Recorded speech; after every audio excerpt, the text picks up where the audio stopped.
ஆண்டவராகிய இயேசு கிறிஸ்துவின் நாமத்திற்கு மகிமை உண்டாவதாக. இந்த நல்ல நாளிலே உங்கள் யாவரையும் நான் வாழ்த்துகிறேன். இந்த நாளின் தியானத்திற்கு என்று தெரிந்து கொள்ளப்பட்ட வேத பகுதி யோனா தீர்க்க தரிசன புஸ்தகம் 3ஆம் அதிகாரம் முதல் 2 வசனங்கள். Jonah, book of Jonah, chapter 3 verses 1 and 2.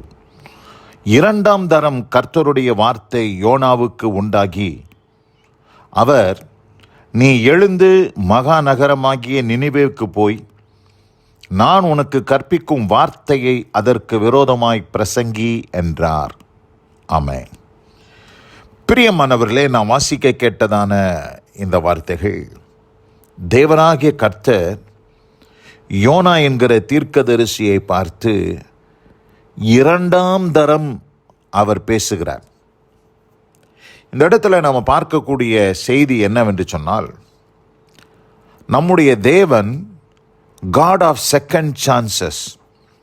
அவர் சந்தர்ப்பங்களை கொடுக்கிற தேவனாய் இருக்கிறார் என்பதை நாம் புரிந்து கொள்ள வேண்டும். ஒரு மனுஷனுடைய வாழ்க்கையில் அநேக சந்தர்ப்பங்களை தேவன் கொடுத்து கொண்டே வருகிறார். ஆனால் அதற்கும் ஒரு முடிவு உண்டு. ஆனால் தேவன் அநேக சந்தர்ப்பங்களை தேவன் கொடுக்கிறதை நாம் அறிந்து கொள்ள வேண்டும்.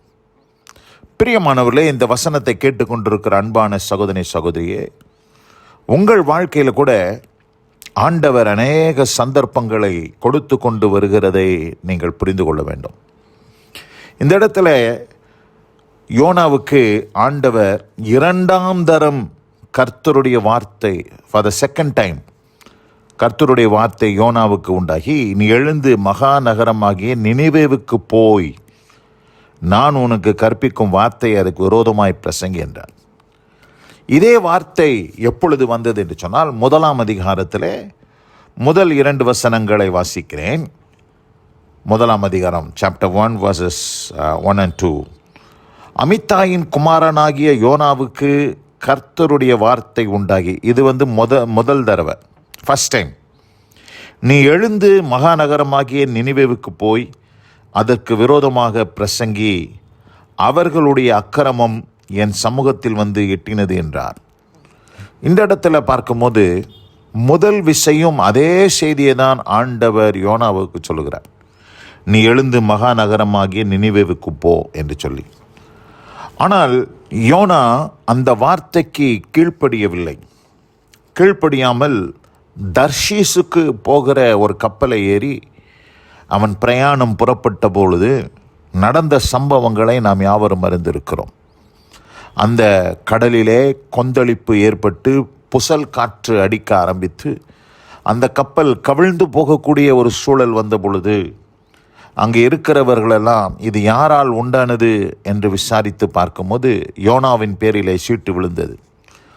யோனாவை கூப்பிட்டு கேட்ட பொழுது, நான் தேவனுடைய சமூகத்தை விட்டு விலகி, நான் சமூகத்தின் விலகி ஓடிப்போகிறவன் என்று தங்களுக்கு அவன் அறிவித்தான்.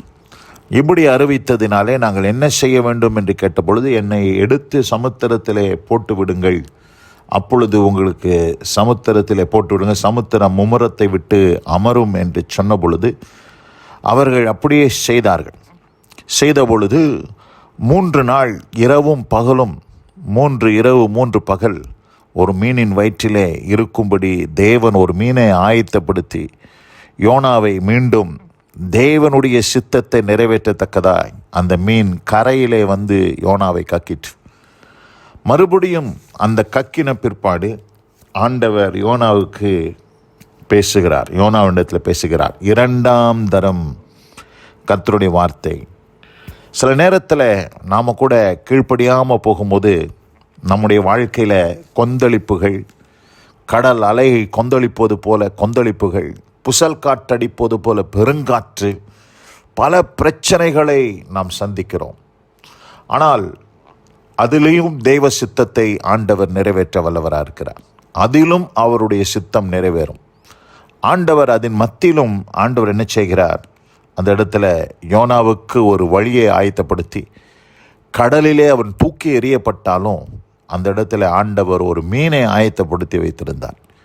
ஏனென்று சொன்னால், ஒரு மனுஷனை குறித்து தேவனுக்கு அவருடைய சித்தத்தை நிறைவேற்ற வேண்டும் என்று விரும்பி ஆண்டவர் அந்த மனுஷனை பல விதங்களிலே பாதுகாக்கிறார். தன்மையான இந்த நல்ல நாளில் கூட இந்த செய்தியை கேட்டுக்கொண்டிருக்கிற அன்பான சகோதரி சகோதரியே, உங்கள் வாழ்க்கையில் ஒருவேளை நீங்கள் தேவ சித்தத்தை விட்டு விலகி போயிருக்கலாம். பட் ஸ்டில் ஆண்டவர், God is looking for you. ஆண்டவர் உங்களை நோக்கி பார்த்து கொண்டிருக்கிறார். நீங்கள் மீண்டும் அவருடைய சித்தத்திற்குள்ளே வர வேண்டும் என்று விரும்பி, ஒருவேளை கொந்தளிக்கும் கடல் அலைக்குள்ளே நீங்கள் தூக்கி எரியப்பட்டவர்களைப் போல எரியப்பட்டிருந்தாலும், ஒரு மீனை ஆயத்தப்படுத்தி ஆண்டவர் அந்த மீனின் வாயிலே உங்களை சுமந்து கொண்டு மறுபடியும் தேவ சித்தத்திற்கு கொண்டு வந்து சேர்ப்பதற்கு தேவன் ஆவல் உள்ளவராயிருக்கிறார். அப்படிதான் இங்கே யோனாவின் வாழ்க்கையில் நடந்தது. அவன் தூக்கி எறியப்பட்டான். அந்த இடத்துல கர்த்தர் ஒரு மீனை ஆயத்தப்படுத்தி அவனை விழுங்கி 3 இரவு 3 பகல் அந்த மீனின் வயிற்றில் இருந்த பிற்பாடு அவன் மீனின் வாயிலிருந்து கக்கப்பட்டு 2ஆம் அதிகாரம் 10ஆம் வசனம், கர்த்தர் மீனுக்கு கட்டளையிட்டார், அது யோனாவை கரையிலே கக்கிவிட்டது. அவன் கக்கப்பட்டு மறுபடியும் தேவ சித்தத்தை நிறைவேற்றுவதற்கு ஆண்டவர் யோனாவோடு பேசுகிறார். 2ஆம் தரம் கர்த்தருடைய வார்த்தை யோனாவுக்கு உண்டாகி, பிரியமானவர்களே, இந்த அருமையான இந்த நல்ல நாளில் கூட யோனாவோடு பேசின தேவன் இன்றைக்கு உங்களோடு பேசுகிறார். For the second time. 2ஆம் தரம் 3ஆம் தரம் மாத்திரமல்ல, பல முறை ஆண்டவர் உங்களோடு பேசியிருக்கிறார். ஆதலால் நீங்கள் இந்த செய்தியை புரிந்து கொண்டு ஆண்டவருக்கு ரெஸ்பாண்ட் பண்ண வேண்டும். ஆண்டவருடைய சத்தத்திற்கு நாம் செவி கொடுக்க வேண்டும், கீழ்ப்படிய வேண்டும்.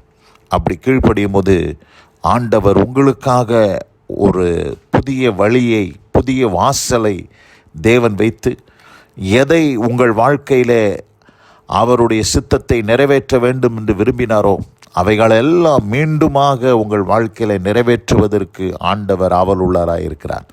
ஆதலால் இன்று அவருடைய சத்தத்தை கேளுங்கள், ஆண்டவருக்கு செவி கொடுங்கள், மனம் திரும்புங்கள். ஆண்டவர் உங்களை மீண்டும் எடுத்து பயன்படுத்த போதுமானவராக இருக்கிறார். இந்த அருமையான இந்த நல்ல நாளிலே இந்த செய்தியை கேட்ட உங்கள் யாவரையும், இந்த 2ஆம் விசை யோனாவுக்கு கர்த்தருடைய வார்த்தை உண்டானது போல உங்களுக்கு இது எத்தனாவது விசை என்று தெரியவில்லை, ஆனால் கர்த்தர் உங்களோடு பேசுகிறார் என்பதை உணர்ந்து அவருக்கு ஒப்பு கொடுங்கள். கர்த்தர் பெரிய காரியங்களை செய்வாராக. God bless you all. அமேன், அமேன். நாம் ஜெபிப்போம். எங்கள் அதிகமாய் நேசிக்கிற எங்கள் அன்பின் பரலோக பிதாவே, நாங்கள் தியானிக்க கேட்ட இந்த வார்த்தையின்படி 2ஆம் தரம் கர்த்தருடைய வார்த்தை யோனாவுக்கு உண்டாகி என்ற வார்த்தையின்படி ஆண்டவரே, நீர் உம்முடைய ஜனத்தோடு இந்த நாளிலே பேசியிருக்கிறீர். அவர்களை புதுப்பித்து அவர்களை மீண்டும் உம்முடைய சித்தத்திலே நிலைநிறுத்தி உம்முடைய நாமத்தை மகிமைப்படுத்தும்படியாய் ஜெபிக்கிறேன். கிருபையின் கரத்தில் தாழ்த்துகிறேன், அர்ப்பணிக்கிறேன். இயேசு கிறிஸ்துவின் வல்ல நாமத்தில் பிதாவே. ஆமென், ஆமென்.